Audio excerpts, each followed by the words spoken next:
death toll from the devastating earthquake in Italy continues to rise. A new framework to combat malaria is adopted by 47 African nations. Alternative rites of passage for girls are introduced in Kenya to fight female genital mutilation. Africa 54 starts right now. Good evening and welcome. I'm Vincent Makori. This is Africa 54. The death toll from a devastating earthquake that struck into Italy on Wednesday has climbed to at least 247 people. Search and rescue teams sifting through the ruins in the quake-hit area on Thursday are finding it more difficult to find survivors with each passing hour. The magnitude 6.2 earthquake struck the region just after 3:30 a.m. local time, with the epicenter about 10 kilometers southeast of the town of Norcia. The hardest hit areas included the towns of Amatrice and Accumoli, which were largely reduced to rubble. Italy's Civil Protection Agency confirmed that 53 of the dead were in Amatrice and that some 150 people are still unaccounted for.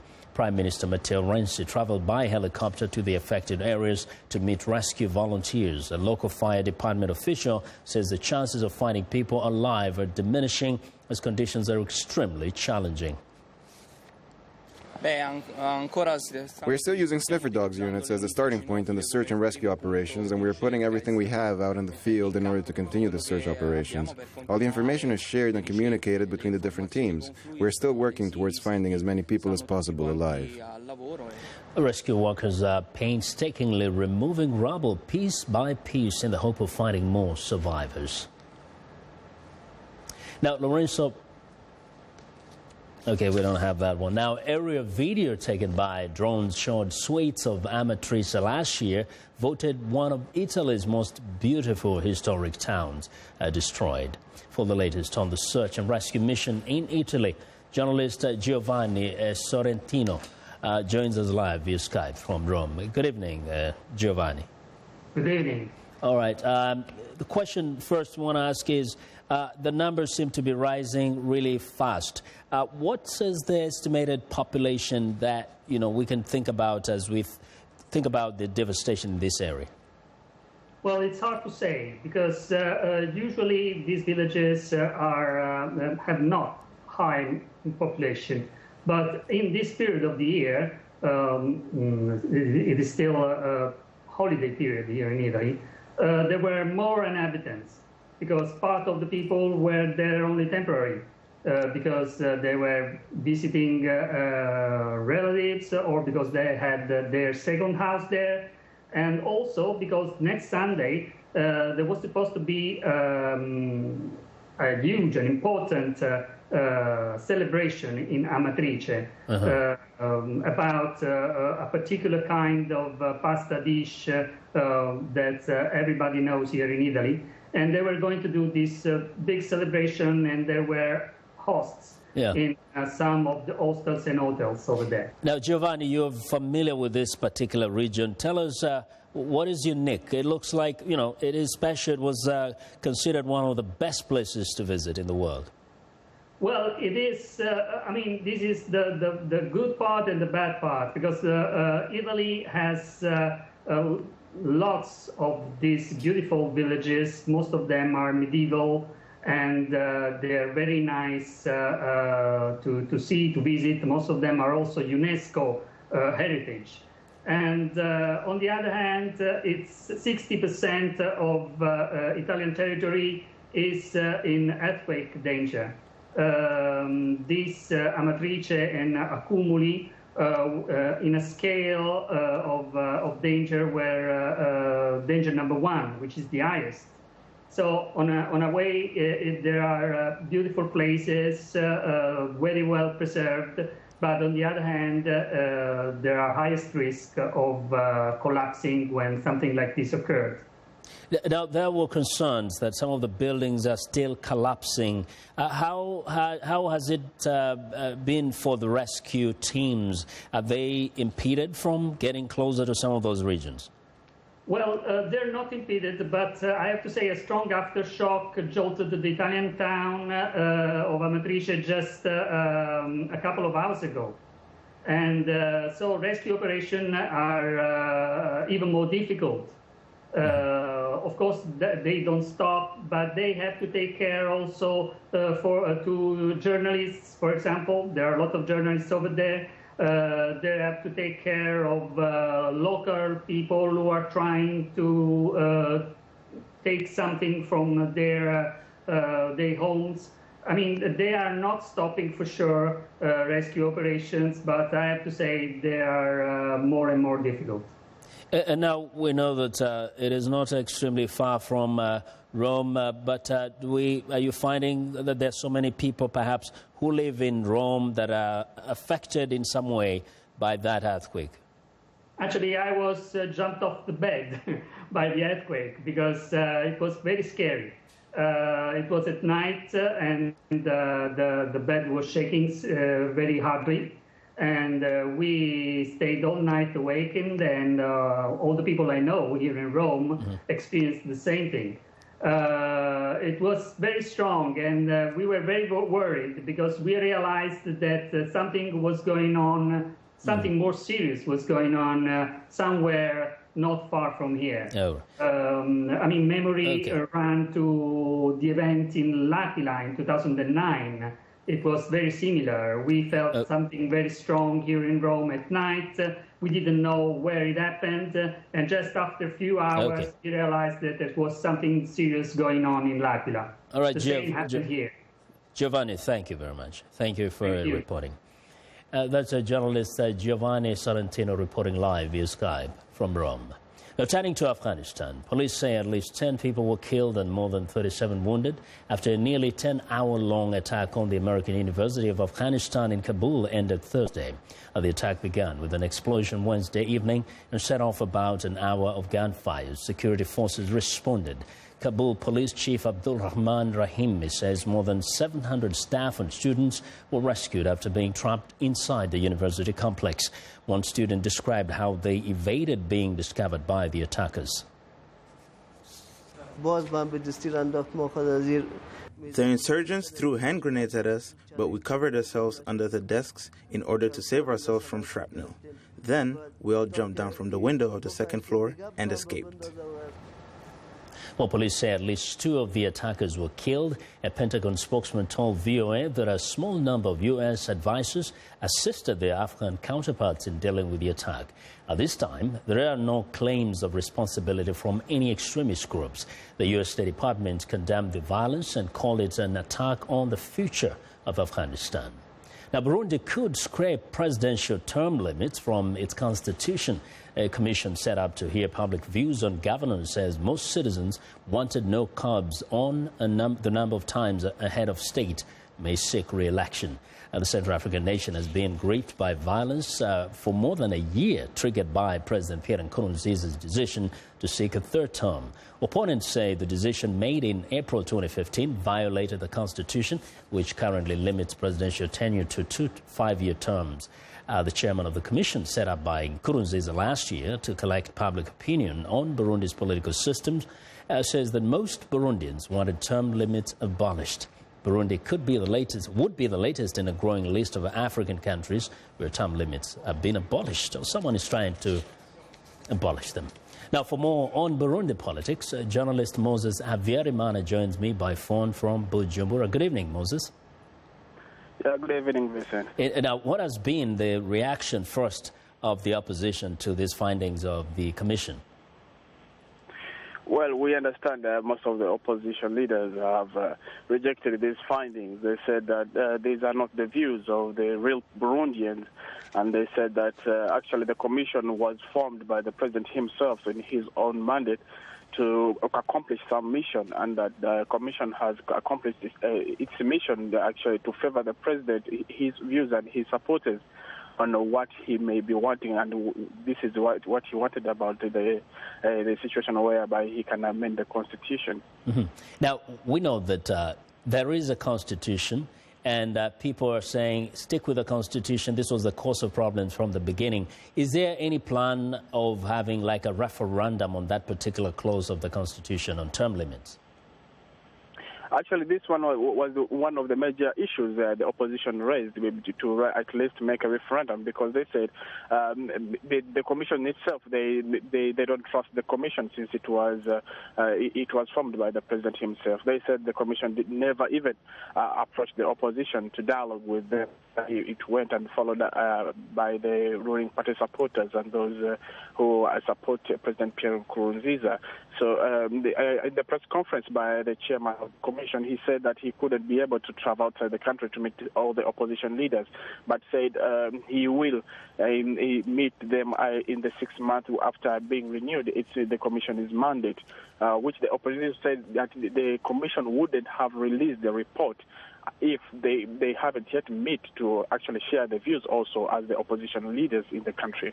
Now, first, why did the president actually appoint a commission to look into that? Who wanted to find out whether citizens want term limits abolished?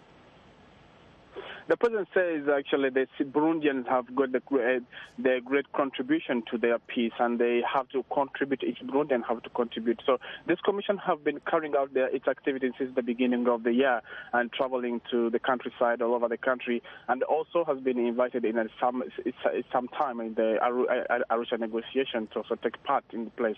But however, the opposition we didn't agree with this. Actually, the commission saying that it was biased, though it is composed of the civil society organizations, some opposition leaders, and also the religious leaders. Now, we're looking at some video which is depicting the violence that has been ongoing. How is the situation today in Burundi? Well, Burundi is now experiencing a relatively calm. It's most especially in the capital, where the protests against President Pierre Nkurunziza have been happening. It's a bit of calm, but however, there are some ongoing arrests of some civilians and some individuals who have been targeted and arrested. We understand that there are some more than 50 people were arrested last week in a bar after being accused of sharing messages on social media, which could threaten the country's security. So we find this have been going on, and also targeted killings have continued in the country, though the country now is experiencing a relative calmness. All right, Moses. Thank you very much. That's Moses Abiyarimana reporting from Bujumbura. Now, elsewhere in Central Africa, a general strike is underway in the Democratic Republic of Congo as opponents of President Joseph Kabila call for him to step down when his mandate expires in December. Stalls in the central market were closed and the heart of the city remained quiet, although some people did open their businesses. In the surrounding suburbs, especially opposition strongholds, citizens stayed at home and shops were boarded up. Kabila's opponents accuse him of dragging his feet on holding the election in order to cling to power in the Democratic Republic of Congo, a country that has not seen a peaceful change of government since independence from Belgium in 1960. Now, Libyan forces continue the push to oust Islamic State from its former stronghold of Sirte. Islamic State took control of Sirte last year, setting up a proto-state modeled on its practices in Iraq and Syria and enforcing its ultra-hardline rule on residents. The forces, mainly brigades from the city of Misrata, say they have prepared for what some in the military described as the decisive battle to oust Islamic State. They say they are close to capturing Sirte after taking most of the city in a 3-month campaign and restricting militants to a shrinking residential area in the city center. Since August 1st, they have been supported by U.S. airstrikes. The United States is carrying out airstrikes against Islamic State positions in the city, a move that has accelerated the process of Libyan forces whose advance had been slowed by suicide bombing, snipers, and mines. Well, we want to know what you think about Africa 54 and the stories we cover. Join the conversation on Facebook. The address is Africa54, and check out our headlines 24/7 on voaafrica.com. Find me on Twitter at VOA Vince Makori. Coming up, a new framework to combat malaria is adopted by most African countries. Stay with us.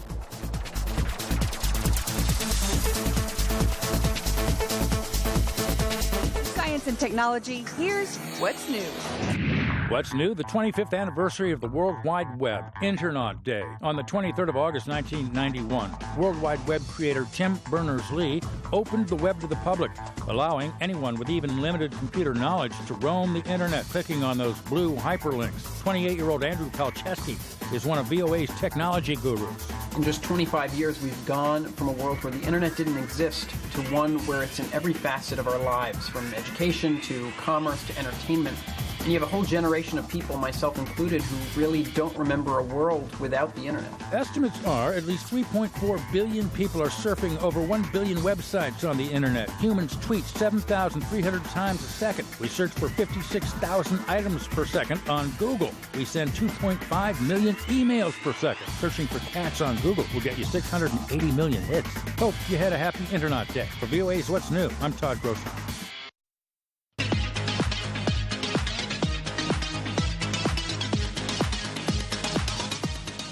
Well, it's time for a health report, and joining us now is Africa 54 health correspondent Lino Madu with some new information on malaria. Hello, Lino.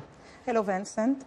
All 47 World Health Organization member states in the African region have unanimously adopted a new malaria framework for Africa. The new framework proposes specific priority interventions and actions to reach, quote, an African region free of malaria. WHO experts say that since 2000, malaria death rates have plunged by 66%, translating into 6.2 million lives saved. The WHO says malaria is no longer the leading cause of death among children in sub-Saharan Africa. But despite the significant progress, malaria continues to be a major health and development problem in Africa. At least 89% of the global burden of malaria is in sub-Saharan Africa, and most victims are children under the age of 5. The World Health Organization says $66 billion will be needed to eliminate the disease from Africa by 2030. Joining us now on the phone from Geneva, Switzerland, is Dr. Pedro Alonso, Director of the World Health Organization's Global Malaria Program. Dr. Alonso, welcome to the show. Thank you very much. Now, the new malaria framework proposes a specific priority interventions and action. What are some of the key priorities? Well, I think you framed the question very well in your introduction. We have witnessed over the last decade a golden era in the fight against malaria with amazing, or rather historical and unprecedented progress, with very significant reductions, well in excess of 60% in mortality rates, incidence rates, and so great progress. But as you rightly also said, although malaria is no longer the leading cause of death, the number one cause of death, it still represents a massive burden on the health of the African continent, and particularly of its under 5 children, with close to 400,000 deaths every year. So not the leading cause of death, but a major cause of death and disability. Now, what has brought us all the way to where we are now? Well, the deployment, the scale-up in our core key malaria interventions, fighting the vector, essentially through the use of insecticide-treated bed nets, under which children and women, pregnant women, sleep, and that prevents them from getting infected. The scale-up in the deployment of rapid diagnostic tests, allowing adequate diagnosis even in the most remote areas, and access to artemisinin combination therapy, our first-line treatment, drugs for the treatment of malaria. What needs to be done is continue aggressively in the scale-up of our core interventions, because still today, well in excess of a quarter of all Africans do not sleep under an impregnated bed net. Still, in excess of 50% of all malaria cases go undiagnosed and untreated. So our challenge is, how do we vigorously go on scaling up our interventions to achieve the ambitious but achievable goals that the African framework poses. Very ambitious indeed. And Dr. Alonso, the WHO says that annual funding for malaria will need to triple over the next years to achieve the 2030 target. Some critics say that donor money will not be enough, and African countries that are endemic are not funding and giving out the money that is needed. So where will the money come from? From all of us. You're right. We do need, and we've witnessed with great satisfaction and encouragement the development of global funding mechanisms like the Global Fund to fight malaria, TB, and HIV. The bilateral initiatives like the U.S. President's malaria initiative, they've brought in, together with other key funders, major resources in the fight against malaria. But if we want to go on scaling up, if we want to go beyond our current level, extra resources will be required. And this should continue to be coming from our international effort, the international cooperation expressed through the different mechanisms. But we need to, and the countries need to increase the domestic resources devoted to the fight against malaria.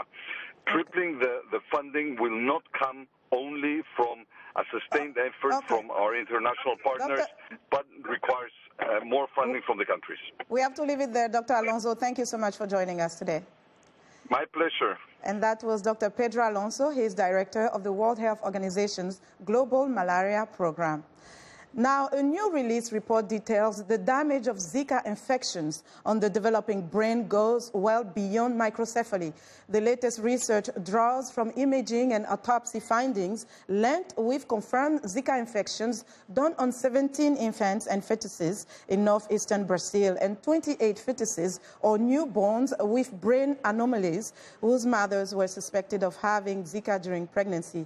Nearly all babies in each group had a ventriculomegaly, a condition in which the ventricles or fluid-filled spaces in the brain are enlarged.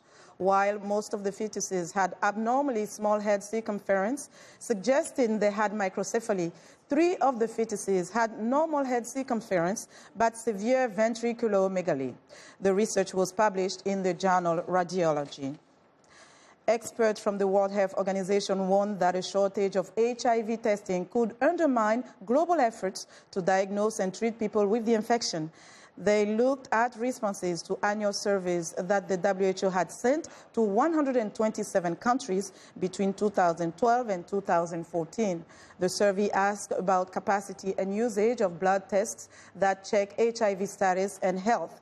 They found worrying gaps in provision despite some improvements. Reasons for the gaps in provision including lack of reagents, equipment not being installed or maintained properly, and inadequate or absent staff training. Private sector testing was not evaluated in the survey. And that's our health report for today. To stay in touch, find me on Twitter @LenorMoudou. Back to you, Vincent. Well, thanks a lot, Beno, and be sure to watch Lenore Moudou's health reports every Tuesday and Thursday right here on Africa 54. It's time now for a short break. Still to come on Africa 54. Alternative rites of passage for girls are introduced in Kenya to fight female genital mutilation. We'll be right back.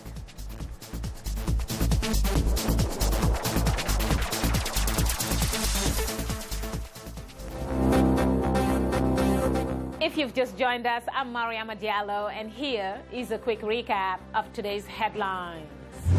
In South Sudan, about 1,000 people displaced by the civil war are being relocated from Tamping to the UN House, a civilian protection site. In Ethiopia, Olympian Faiza Lelisa's family warns against his return after he made an anti-government gesture at the Rio Summer Olympic Games. In Nigeria, UNICEF warns of humanitarian disaster around the Lake Chad region caused by the insurgency and subsequent retreat of Boko Haram. In Libya, after a 3-month-long campaign, forces say they are close to recapturing all of Sirte from the Islamic State group. That's all for today. Thanks for watching. We'll see you next time.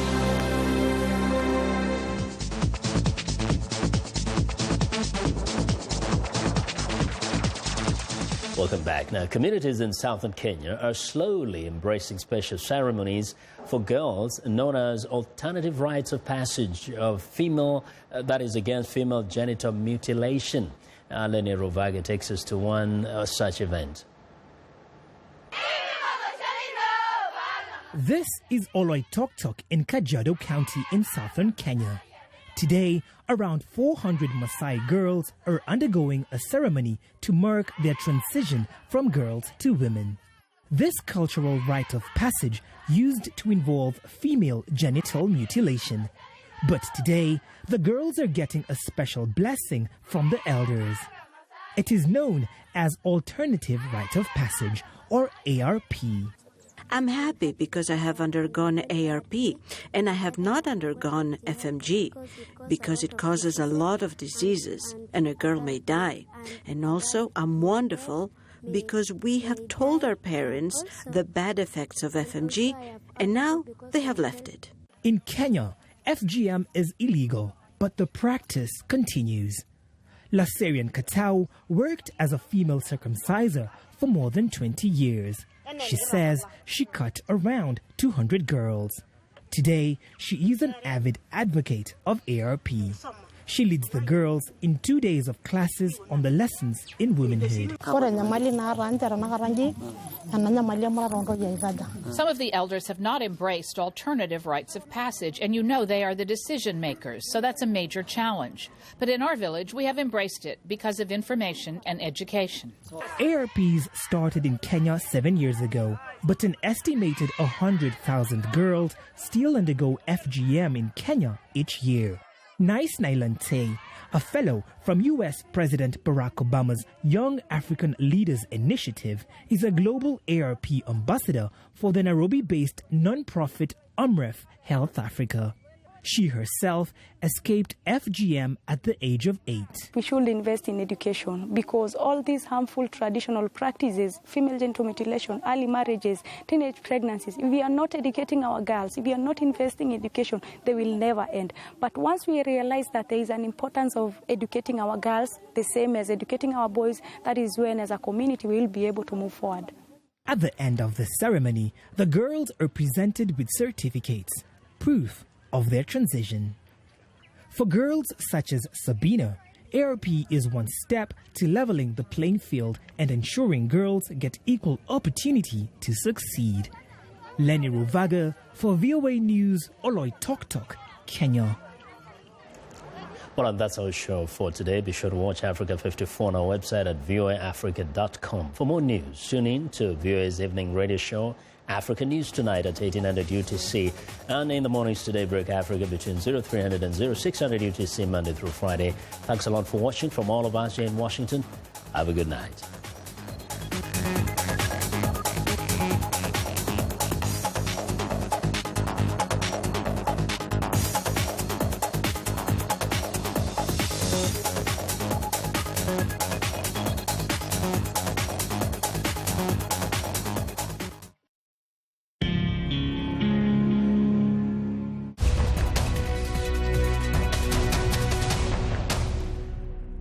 Welcome to the Voice of America's Newswords.